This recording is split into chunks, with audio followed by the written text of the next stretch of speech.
Hello, this video is on Oblivion on Blu-ray, DVD, and digital copy. This is one of my purchases from Black Friday or Thanksgiving night, one of those things, on Amazon when it was a lightning deal for like 10 bucks or so. I think it was like $9.96 or $9.99, one of those. So it was a good buy for me. I really enjoy this movie. It's probably one of my top 5 movies from this year, and I can't really think of the other 4, but it's definitely up there. So I might do a video vlogging about my favorite movies from this year. But anyway, yeah, I have had a unique experience about finding out about this movie a few years ago at San Diego Comic-Con, because I was walking by a booth and this guy kind of hailed me to his table and stuff and insisted I take this book. And he's like, I'll sign it and you can take it, you can have another one too. And it turned out it was the concept art book for Oblivion. And you know, not really knowing about the movie back then, or just really being familiar with it, I didn't really take much of it into consideration of what it would be until the trailer actually surfaced the year after. And I was like, oh my gosh, I can't believe I was talking to somebody behind the movie for Oblivion.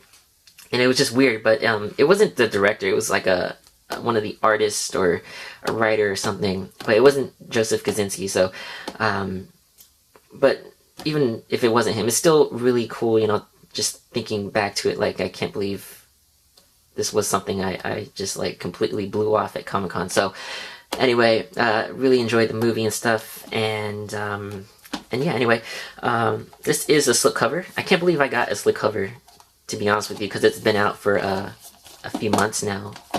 I forgot when it came out, like September or something, or August, but yeah, I got a slipcover and it's really awesome. I really like the white background on it, especially on the spine, because I like white spines on slipcovers. They just really stand out on the shelf. And yeah, so on the back, of course, they mention the high-def picture and high-def sound. It is amazing on Blu-ray, so definitely check that out. It's one of the, like, I think white people don't like this movie because it's not a really intense story. I think it was kind of predictable, but I mean, even predictable stories can be good, but I just think the story was a little clunky at parts. But I mean, for the most part, everything else is really good. Like the acting is pretty good. What else is good? The soundtrack is insane. I love it. I actually got the soundtrack, and it's also the soundtrack cover. It would have been cool if they used it for this one. And if you don't know what the soundtrack cover looks like, it's pretty much just like a landscape of the bubble ship and little Jack Harper on a cliff or something with like the sunset or something. It's really colorful, but I mean, this is perfectly fine though. But yeah, anyway, you get the UV code and an iTunes one. You get both. It's not one or the other, so that's pretty good. And there's some Blu-ray exclusives, like the making of featurettes, and you also get the isolated score, which is the M83 soundtrack without anybody talking. Or you watch the movie, but it's just the soundtrack, so everyone's kind of like muted.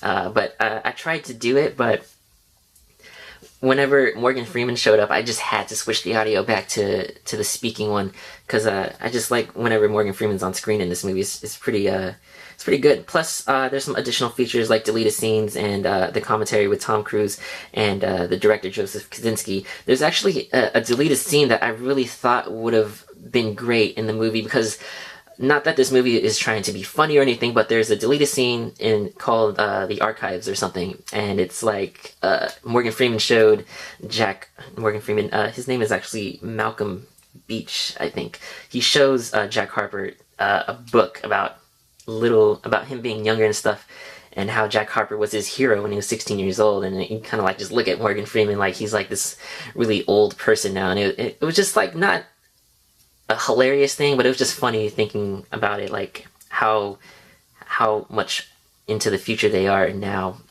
And he's like looking back at it. So that was a really interesting deleted scene that should have been in the final cut, or the original cut. So here is the Blu-ray case. It's pretty much the same as the slipcover, but you get some info down here. The Blu-ray specs are right down here, but it's covered by the disc made in Mexico stamp. So yeah, anyway, inside, this is the digital copy code on the other side. And the left side is the DVD, which is which I kind of wish they used this as a Blu-ray disc as well, because it just looks so clean with the all white, and using the disc color for the text. color. Did that make sense? Whatever. But yeah, anyway, I noticed this is a Universal movie, so I guess the Blu-ray kind of makes sense with looking at Despicable Me 2 and some other Universal movies I have. They kind of do this with Blu-rays and stuff, so it's kind of understandable, but I really wish they used that one for the Blu-ray. It just looks super clean. So yeah, anyway, I don't know if I could like recommend this movie to just anybody or if it's gonna be a good blind buy, but definitely rent it and watch it. I mean, you're probably gonna really like it or just not, so a blind buy might be hit or miss for you, so don't really advise you on buying it, but definitely check this movie out. But yeah, in terms of being like a super blockbuster hit, it's kind of, I guess it didn't do so good over here, but it did really good internationally, so that's pretty good. So anyway, this video is all for Oblivion on Blu-ray, DVD, and digital copy, so thanks for watching.